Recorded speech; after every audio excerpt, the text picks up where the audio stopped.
first look at 46-year-old Melissa Perez, shot and killed by SAPD officers on Friday. A 46-year-old woman is dead, shot by 3 police officers during a disturbance earlier today. 3 San Antonio police officers have been charged with murder for the shooting of a woman at an apartment. In the pursuit of justice and safety, the men and women who wear the badge are meant to uphold the law, protect the innocent, and ensure our communities thrive. But what happens when that trust is shattered? This story delves into the intricate web of clues, motives, and investigations that seek to uncover the truth behind the murder. You're gonna get shot! Shoot me! Of Melissa Perez. On June 21st, 1977, Melissa was born in San Antonio, Texas. Julia Salazar and Arnold Rodriguez bestowed upon her the full name of Melissa Ann Perez.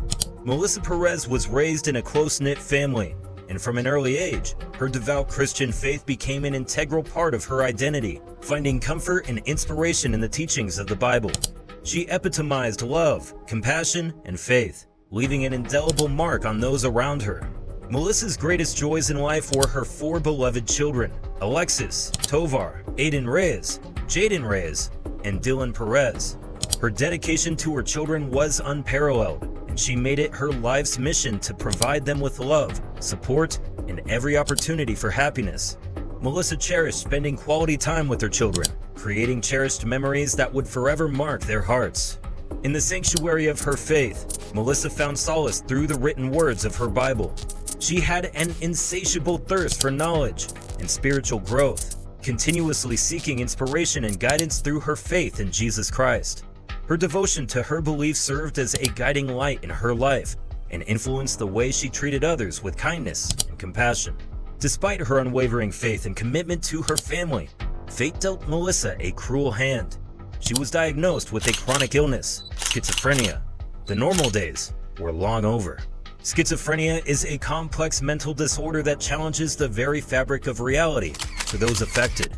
The symptoms can be overwhelming, making it difficult for individuals to distinguish between what is real and what is not. Luckily, Melissa Perez was in good hands as she was in the care of a loving family. But in the early morning of June 23, 2023, everything changed for Melissa.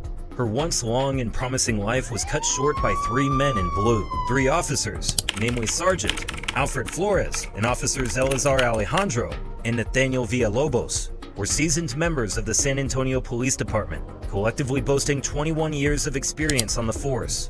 Similar to many other police departments across different cities, the San Antonio Police Department has taken significant steps to address mental health concerns by establishing a specialized mental health unit that operates 24/7. So the mental health unit responds into the community for calls involving a mental health crisis. In addition to that, we're also responsible for training. This unit is devoted to promptly and effectively respond to distress calls involving individuals in emotional turmoil. Equipped with well-trained and empathetic personnel, the mental health unit strives to offer vital support and understanding during such sensitive situations.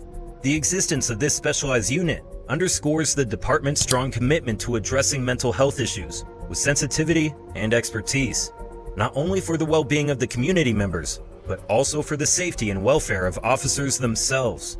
By providing a specialized response to calls involving mental health crisis, the department recognizes the importance of treating individuals in distress with compassion and care, while those ensuring the availability of appropriate resources and assistance to those who are in need. Regrettably, on a fateful night, crucial protocols were overlooked, and the mental health officers were not dispatched despite receiving a concerning call from a civilian, leaving a critical gap in responding to mental health-related emergencies. Melissa Perez found herself in the midst of a distressing mental health crisis, wherein she became convinced that the government was spying on her through fire alarms. Fueled by this belief, she took drastic measures and cut the wires of her complex's fire alarm system, which caught the attention of her concerned neighbors, prompting them to call 911. Responding to the call, 3 policemen from the San Antonio Police Department were dispatched to the 6200 block of Old Purcell Road on the southeast side of San Antonio. The incident occurred in the early hours of June 23, 2023. According to the police department's official report, local firefighters were the first to arrive at the scene. As the officers approached Melissa, who was outside walking her dog, the situation quickly escalated. Hey, Lady, get over here. Body camera footage later revealed that in a state of distress, Melissa sprinted back to her apartment and closed the door. Attempting to gain entry, one of the officers jumped the railing but faced resistance from Melissa. In response, the officer forcibly ripped the screen off her opened window. In an act of retaliation, Melissa threw a glass candle at the officers, hitting one of them in the arm.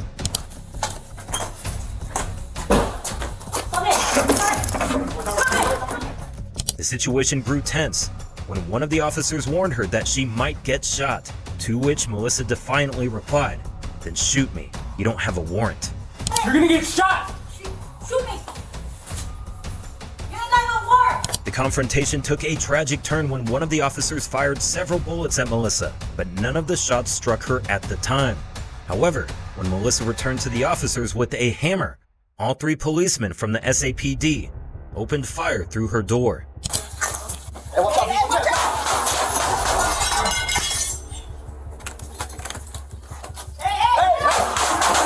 up? Tragically, the intense barrage of bullets resulted in the untimely death of 46-year-old Melissa Perez. Within 16 hours and 25 minutes of the incident, the three officers responsible for Melissa Perez's death were charged with murder.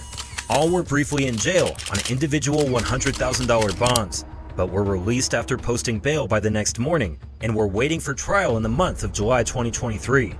The department said the officer's employment was terminated. In another instance, SAPD said they were suspended without pay. KSAT has reached out for further clarification. Former Bexar County District Attorney Nico LaHood, who is representing Officer Villalobos, told KENS5 that murder charges shouldn't be handled lightly. Firearm and tool mark analysis, which will tell us a lot of information from weapons to wounds to ballistics.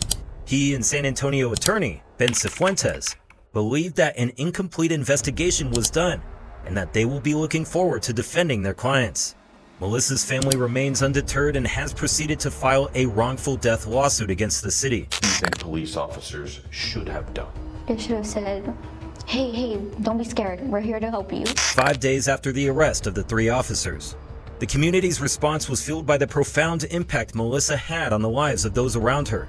As a devoted single mother, a passionate advocate for her faith, and an active participant in community events, Melissa was a beacon of love, compassion, and support. Her untimely death created a void that could never be filled, leaving her loved ones and the entire community grappling with grief and anger.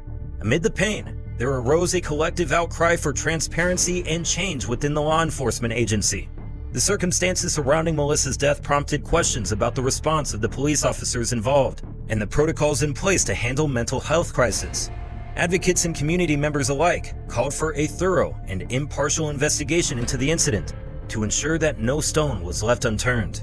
The demand for justice extended beyond seeking accountability for the specific officers involved. It encompassed a broader desire to address systematic issues within law enforcement and mental health crises response. Community leaders, activists, and concerned citizens rallied together, calling for improved training for police officers in handling mental health emergencies, greater collaboration between law enforcement and mental health professionals, and increased resources for crisis intervention teams. The authorities faced the immense responsibility of providing answers and justice for Melissa Perez and her grieving family. As news of the shooting spread, the San Antonio Police Department promptly initiated an internal investigation to fathom the circumstances leading to Melissa's death. Dan Packard, the family attorney who's getting ready to file a civil case against the city and the police department. The investigation involved multiple layers of examination, including interviews with witnesses, a review of body camera footage, forensic analysis, and the gathering of relevant evidence.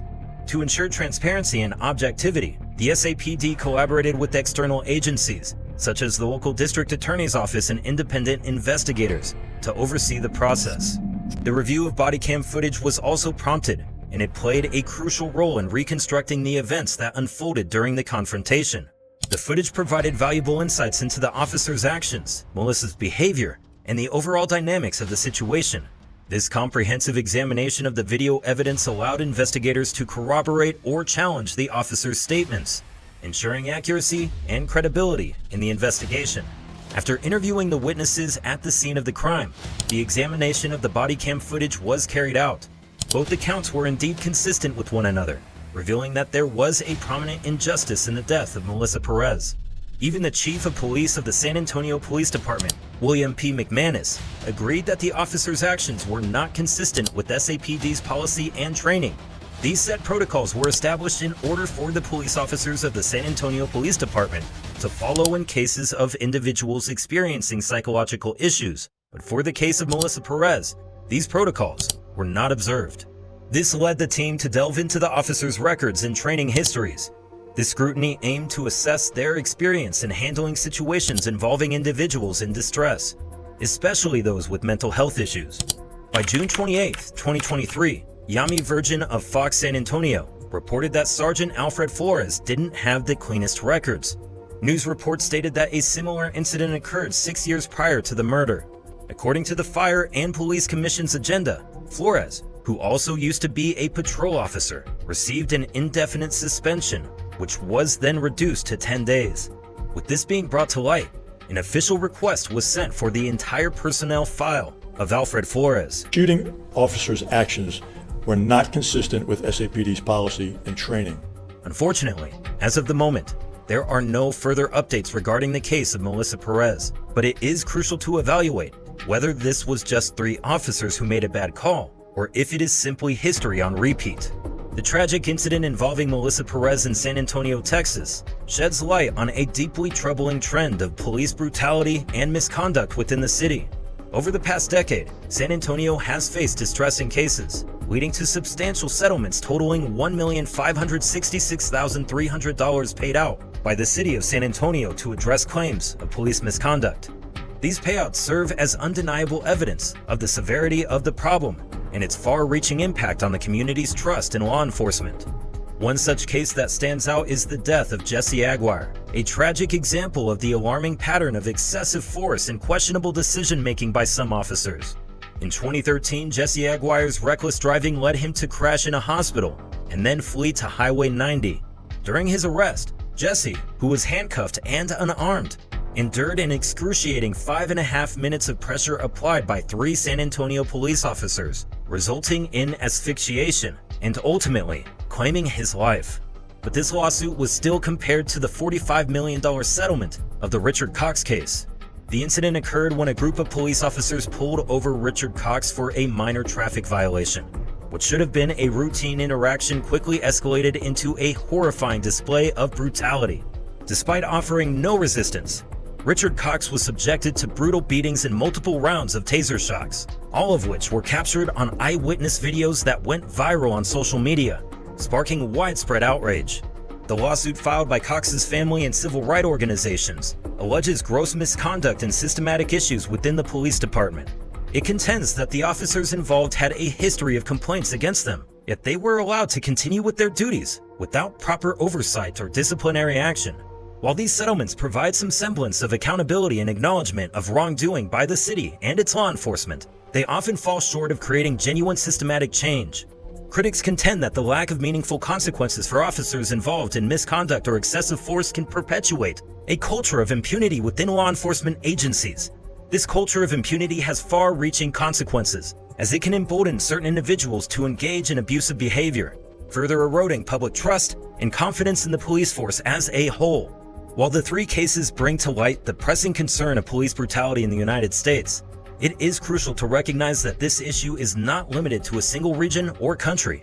Across the globe, several countries have experienced alarmingly high rates of police violence and extrajudicial killings, revealing a pattern of abuse of power that demands international attention.